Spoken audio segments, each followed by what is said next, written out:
So, hi, this is Johnny. And this is Dee Marie. And We're the Artistic Nomads. And if you've been following the channel at all, you know that we are radically reducing all of our belongings so that we can move into an RV very soon. We hope. No, we will. We will. Today we've been dealing with books, and we broke it up into 3 categories. We did our general library sort of fiction, nonfiction, poetry, reference, whatever. Johnny, spiritual. Johnny did a whole thing on cookbooks and food books because he is also the kitchen shaman and a professional chef and food writer, and makes food videos and loves food anthropology. Yes, so he had a collection and he got through it pretty quickly. This collection, however, is for adults only. This is our R to X rated collection. Yes. And it may seem silly in the age, in the post 50 Shades era, to be not talking about this publicly, but some of these are very erotic books. Some of them are like more anthropological looks at sexuality, and some of it's, soft porn. Flat out lesbian porn. Some of it's pansexual. Yeah. So we decided to do this as an adults only video, just so we wouldn't have to worry about censoring ourselves. Let's start with this one and this one, because they're similar. Right. I don't think there's another one like that. So, in one of my permutations in my life, I've been what's called a butch lesbian, and one of the definitive books is Dagger on Butch Women. Came out in, I think, the Late 90s? Earlier, 10 printings. 94. So this came out from 94. Many prints of it. It's a really great text. Talks about butch women. Female masculinity. This is more recent. This is a text that came out 98 because, and it's taught in sexuality classes. Look what I found. And not many pictures, but it's about female masculinity. One of the chapters is the androgyne, the tribide, and the female husband. Butch FTM border wars, dressing, being butch or being female to male, transitioning. So it's a really good read. I never read all the way through it. I think I read part way through it, or I read a couple of the chapters. I mean, some of these books are published more as sociology, psychology, nonfiction, and we have a number of those here, or looking at the cultural impact of butches on the world, or at least on Western society. Yeah. And so the hard thing about any of these books is that most of them go out of print fairly quickly, and then you can't get a copy of them. And for a long time you couldn't get them as digital books either. So I don't know how that to one make was in its 10th printing. Dagger's really popular. So, but some of these other ones not so much. Still, we only have so much room in an RV. Yeah. I know who this should go to. You know who this, so we have somebody that should go to. And I'm not quite sure about this one. About keeping it, you mean? About where it should go. So it should go. Probably. Okay. I lost my other really fun one, the Drag King book, but our housemate has a copy of it, but mine got taken. Lesbian Erotica 97. We're still going that side? Okay. I was going to say, let's do some more of the anthropological sexuality ones. All on that side. Okay. No, there's also this one. Oh, yeah. Okay. Well, that one's yours. Yes. So, I think Public Sex was mine too. I don't think you had a copy when we got together. No, but I did read it. Yeah. So, The Ethical Slut is one of the earliest books about being poly and having relationships with more than one person rather than being monogamous. And it's still in print. Well, they actually put out a new edition recently. Yeah. This is one of the older editions, so the newer edition is available. The newer edition is probably available digital. This was 1997. I think it can go. Yeah. I mean, if we put some of these on eBay, we might get some decent money out of them because they're original Right. prints. One of the earlier gender and sexuality books. This one's actually older. I said one of the earlier, Oh, well, 97 too. Okay, so Homosexuals, talking about assumptions about gender and sexuality. right, with Carol Queen and a preface by Kate Bornstein. Yep. Homosexual is the queer erotic reality beyond the boundaries of gender, separatism, and essential notions of sexual orientation. So it's a really cool collection of little essays about Gender and identity. gender, and there's more than just being heterosexual and homosexual. There's more than just being monogamous. There's a whole realm out there, but I haven't read it in a while. We kind of live it, so Yeah, it's kind yeah. It's really hard to read the things that you live. of when you first are figuring out who you are, it's good to Yeah. have books like this. So we probably know some people who could benefit from helping them figure their way out. Public Sex is, and this is the second edition, it's Mhm. had several since then.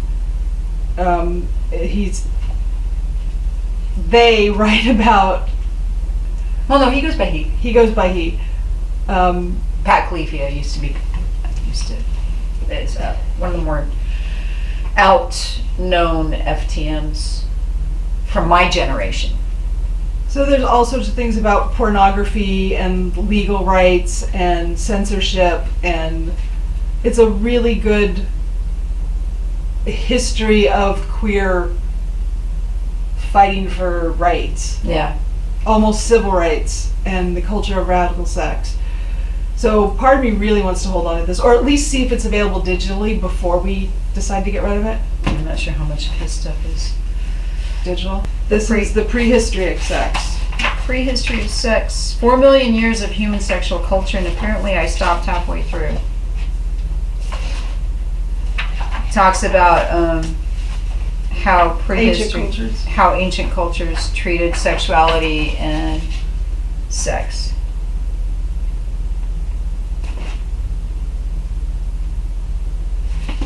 So,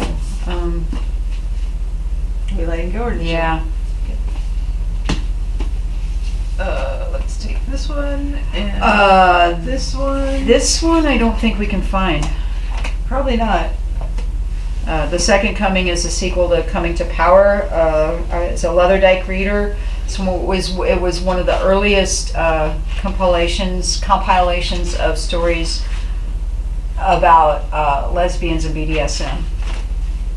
Can I see? Are you Mhm. still? I think. Yep. Nice. So in our regular library sort, we talked about how we have books that were written by people we know.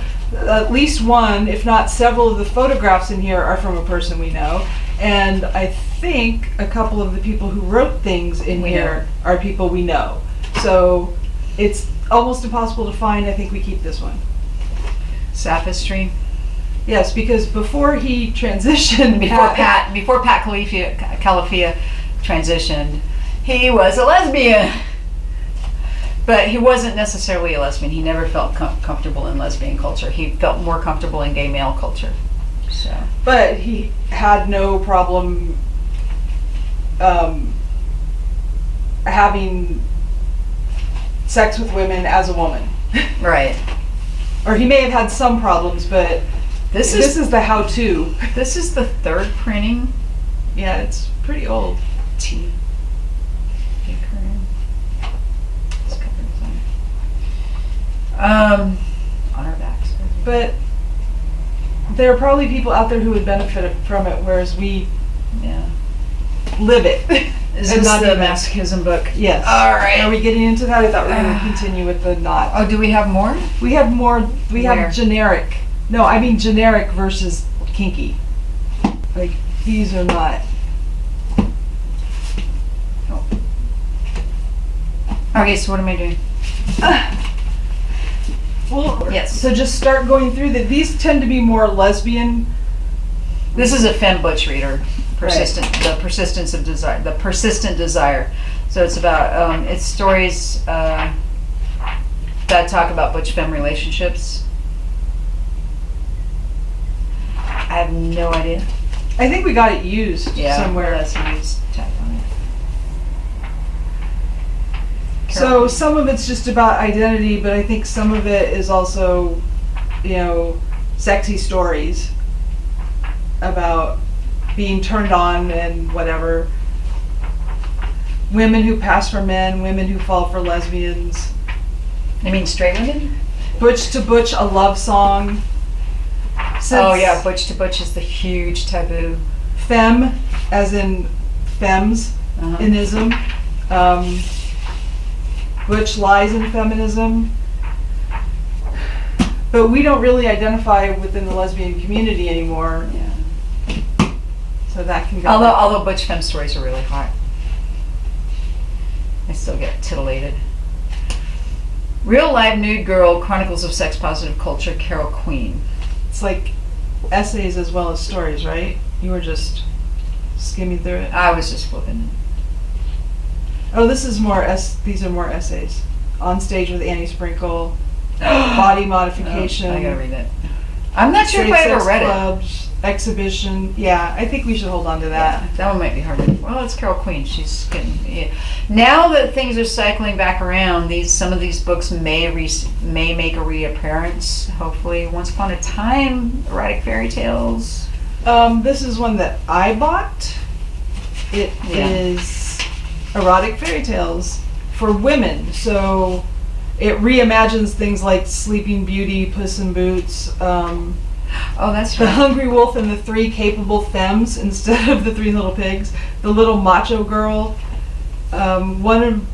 There's a story from Pat Califier in here. There's a story from Laura in here. That's one of my Laura favorites. Anthony. Cecilia Tan is in here. I really like the stories in here. I like Cecilia Tan. She's good. So I think we should keep it and find out if it's available as a digital. Okay. Set in Stone, Butch on Butch, erotica. Wasn't that yours? I don't know if it was mine when I came into the relationship or if we got it. Wow, it has this Oh, wow, it hyphenated has his name. boy His name. boy name.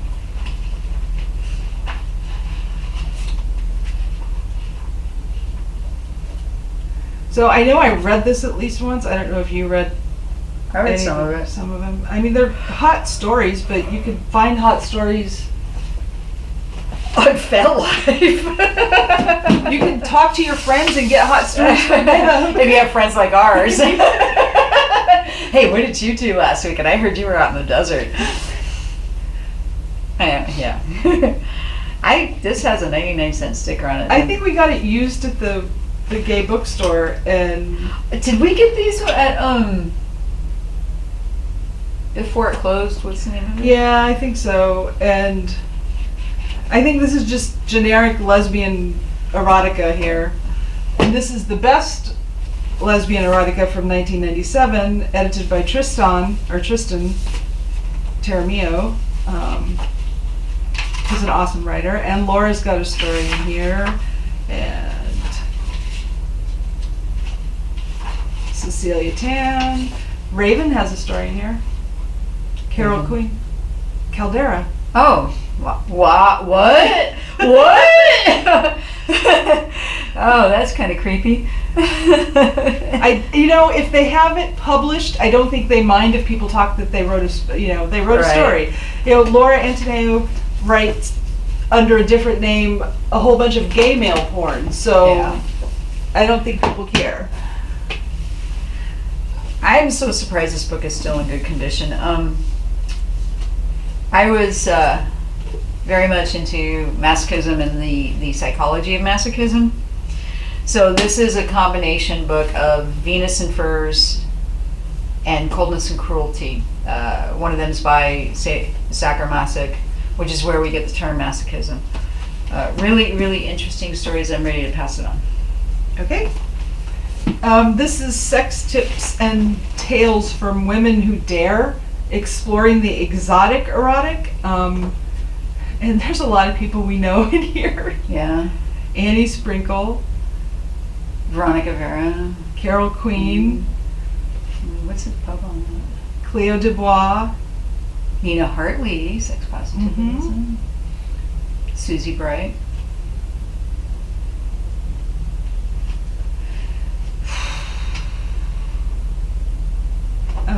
it is from 2001. Oh, that's not that old. No, I think I got it right before we got together. I think, permission to be who we already are. We don't really need permission. We've passed that. We are these people now. If we weren't before, we're like more comfortable talking about being these people. It's a Journey to Dark Arrows. Yeah. I've seen her present on that, so. Yep, so I'm sure there are people who will appreciate it. We just have to find a place for it. All right, so now we're into our kinky BDSM collection. Let's find the how-tos versus the porny stuff. Porny. Porny stuff. You said porny. Okay, this is the hard part. This is, I believe, a first edition. Yeah. 1993. First printing, 1998. So Serious that's Sensuous Magic. So this is not the very first edition, but this is the first edition under this Master imprint. Sensuous Magic: A Guide for Adventurous Couples by Pat. It is a classic. When I was first figuring it out that I liked the kinky stuff, I bought this edition of it, which is... Do we have all three editions? This is actually 1996. No, we only have... This is SM. Oh, Yeah, that's we do. SM. Yeah, we do. We have all three editions. We have 3 editions of the same book. That's why I'm saying we have 3 editions of the same And book. are all of them signed or just a couple of them? No, this is the only one that's signed. Okay. So this one was signed when we met him in 2002. Hope there's always lots of sex magic in your life. That's right after we got together, because we got together About this time. 14 years ago, and then he was presenting down in Tucson at the library, right? Right, in July. Yeah, he was at the library in Tucson. So, I mean, this really, and all 3 versions have basically the same information. This one I think is a little more up to date and talks about the internet. Or one of them talks about the Which internet. one do you want to keep? I don't know that I necessarily want to keep any of them. Okay. But we have the autographed one though, Right. which is hard to say. But half of these are autographed, so it's Yep. kind of like. All right. Well, we will maybe keep one and get rid of the other 2. I will set this over here for now. SM 101 is a classic. It was very, very helpful when I first was figuring out BDSM in the middle of nowhere, Kansas. But I found out you could order books online that you couldn't buy, and that's where I got Sensuous Magic and this and a couple of other books, Second Coming, before I went out and met all these people. So what I need to interject here is that before all of these books came out, I was already kinky, because I've been kinky for a very, very long time. I've been kinky and queer since like 1980. Well, I've been kinky longer than I've been out. So 1977, 78. And then queer identified since 1981. A lot of these books were published during the 1990s, and I didn't know they existed really. I had heard about a couple of them, but like I didn't know the marketplace. I knew about Patrick Califia because being in the community I was in, there was a lot of talk about Pat and some of his The radical sex. some of it. I have a copy of Diesel Fuel. But you had to go figure this out because you didn't have anybody else telling you how to figure it out. Right. So our paths were very different. I was trained, I was taught, it was passed on to me. They had to go find the information and figure it out. And figure it out. Figure it out. And you did. I found a group, and then I started another group that was closer to where I live, so I wouldn't have to drive 2 hours every time I wanted to go somewhere. And found people to show me and to demonstrate things. The thing about SM 101, and even to a degree sensuous magic, is there's a het focus to it. It's for male female couples, and that's not us. And we already know things like how to flog and how to receive pain and what to do with clothespins or or how to have to role play, etc. We can pass it on to people who, may have thought 50 Shades was the greatest thing and now want to know how to make it happen. Well, this is a much more realistic way of making it happen and a safer way. Yeah. This is a book that came out.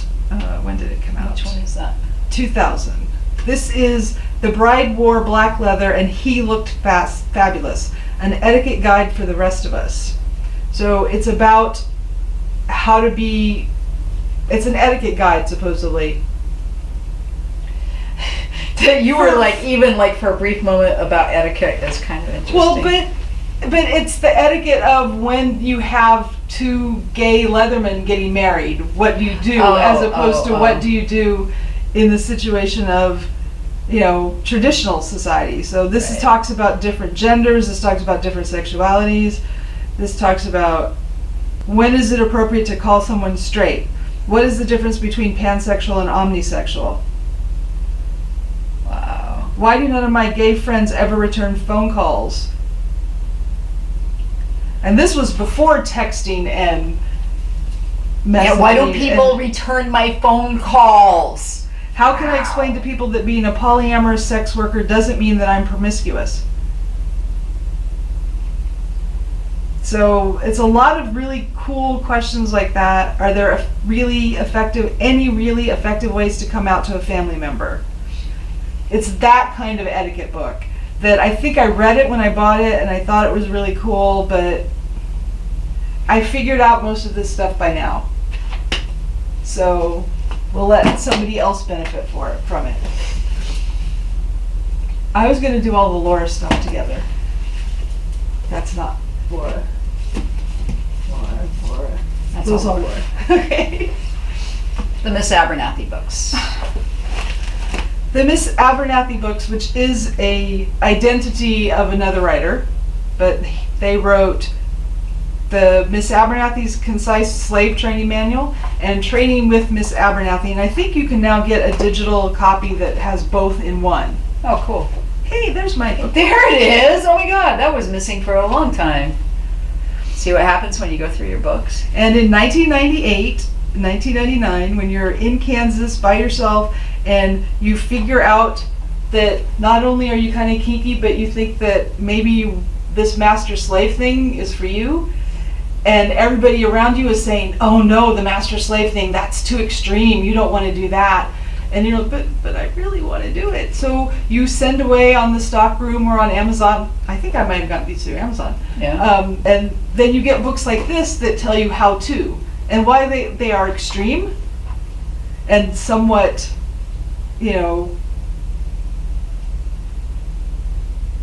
process porn, I guess you would say, for people who get off on the idea of being this strict. But you can pick out, there's some really good stuff in here that explains the mindset, that explains consent, that explains, and the other one gives you, here's some ways you can train, here's some specific lessons you can teach your slave. So while I am nowhere near this strict, they are very good at describing it. At getting your imagination going so you can figure out what works for you. Right.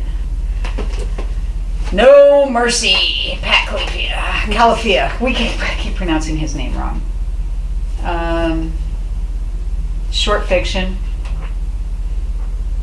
I've read a few. It's pretty extreme. This is extreme SM porn. Erotica. I don't know, blood and silver. It's up to you. And it is autographed. Is that one autographed? Yes, it is. We saw him twice. Yes, he was at Thunder. That's right. So the 02 was when you were at Thunder, and the 03 is when we saw him. No, that can't be right. Yeah, because that's 03. That's when we saw him in Tucson. 02 is your Thunder signatures. Okay, that makes more sense. So yeah, 02 I saw him in Thunder, at Thunder in the Mountains, and 03 would be when we saw him in Tucson. Disregard what we said a while ago about seeing Pat right after we got together. That was not true. I saw him right after we got together. Yes, because they ran off to Denver. All right. I don't know. I'll see if it's available online. It's a really good book. Because really, these are the ones I want to keep. It's a lot. I know it's a lot. It's a lot. Are they out of order? Yes, they're out of order. But this is the oldest one. I know. So, Leather Women. By who? I pronounce it Laura Antoneu, but I've heard her pronounce her name and I can't remember. I don't know if I'm pronouncing it correctly. She edited this book, and I think there ended up being a series of 3 Leather Women. Leather Women. I have no idea. And it's all fiction about leather women, most of it female on female. There's a couple of female on male. From a variety of people. It is really hot, really sexy, if you're into that kind of stuff. It is signed with just her name, rather than specifically to me. So I think I'm ready to get rid of this one, even though it's signed. We know so many people who live this now. Like Johnny said, we can just ask them what they did over the weekend and get our that way. That is not the oldest one, but. So, in the 90s, Laura started a book. It was a trilogy for a very, very long time. It was under the name Sarah Adamson, and it was called the Marketplace Trilogy, about a fictional place where people actually bought slaves, and slaves volunteered, and when their contract was up, they got the money. And slaves got trained. And that's slaves the got most trained. important part, was that there was a place for slaves to be bought and sold, and for owners to find the slaves, but also for the training to happen. Right, because the first book was about 4 people being trained at this house in upstate New York, I think. And then the next book was about another person being trained, and then her life as a slave. And then the next one was actually about a young trainer learning how to be A trainer. and finding out whether he was actually meant to be a trainer or not. Then there was another book, The Academy, then came The Reunion, and just last year, The Inheritor came out. So we're up to book 6. In between books 5 and 6, No Safe Words came out, which is a collection of short stories written by other people about the marketplace. So they got to invade her universe and write short stories about it. And there's going to be another edition of No Safe Words coming out soon. So this is all one world, and the first 5 books I think have been signed. Yeah, the first 3 I looked at were signed. Here, I'll do it. Yeah, I think the first 5 have been signed. This book, I actually won a contest on her Facebook page and got an advanced chapter sent to me. Yep. We watched the whole process of The Inheritor being written on Facebook. It was really, on social media, it was really amazing. And actually back when she was writing The Reunion, back when we had e-lists, where you got emails every day from your group, All of those. when you got ebooks, she was A-list, she was writing on the E-list, here's the process, I don't know what to do about naming this character, I don't know what to do about this is where I am. So that's not, I haven't done that one yet. Do we have that on? No. So 3 of these books I now have digital copies of. So I think I need to get digital copies of the rest of them and then let them go. As much as I love my physical books. We kept trying to listen to the audio version Yes. of one of them, and we kept falling asleep. Well, because we were listening to it as a bedtime story. And then we kept falling asleep, and we kept playing the same thing. And so over the and next over night again. it'd be like, when did you fall asleep? What was the last thing you remembered? We kept staying stuck in the same place. So those, I love Laura. I love that series of books. I have to make sure I have digital copies of them before I let them go. But I have been reading the digital copies more than I reread them over and over again. When they're on my phone, it's really simple rather than trying to chug a book around. So the other book that she wrote is The Killer Wore Leather, which is actually a mystery set at a leather event. It's hysterical. And it put her in the national limelight as a recognized, Mystery. valid author. Yeah. And she got invited to speak as a mystery writer instead of as just an erotic writer or Not porn. that writing all of these kinds of books and being an editor for Major Erotica wasn't being a real writer, but this capitulated her into the national limelight as far as being recognized on the New York Times best-selling list and being invited to conferences that were not focused on kink. Yeah. So even though it's set at a leather event, the primary thing is the mystery of who killed this guy and why, and who are all the various suspects. And if you are a member of the leather community, the BDSM community, the pansexual community, whatever, and you have ever gone to one of the conferences and you read this book, you will be laughing. And if you are somebody who doesn't know anything about leather and BDSM and kinky people, and you just want a good mystery set in a weird location, you might learn some stuff about us. So I really like this book. I haven't read it yet. He hasn't read it yet, so we'll keep it for now. And again, if we can find, once we can get a digital copy of it, we will let it go. It's print I can read. Yes, some of those books have minuscule print. No, I mean the Reunion has minuscule print. So we're getting rid of all of these, and we're just keeping that little bit. Yep. That's not too bad. And some of those, once we have digital copies, we'll let them go out into the wild to be enjoyed by other people. They would like to pay money for a signed copy of the marketplace. Or we may give them to somebody who could auction them off to raise money. That's true, we could do that. Because we have friends who are title holders who are trying to raise money for various causes. So we may do something And we know like that. people who know people. Because some of these are autographed too. We know people who know people who know people. So even though we're kinky people, we don't really have a huge library. No, not at all. And we have now completed our book sort. We will probably have to sort again. The book sort is over. For now. For now. When we keep saying for now.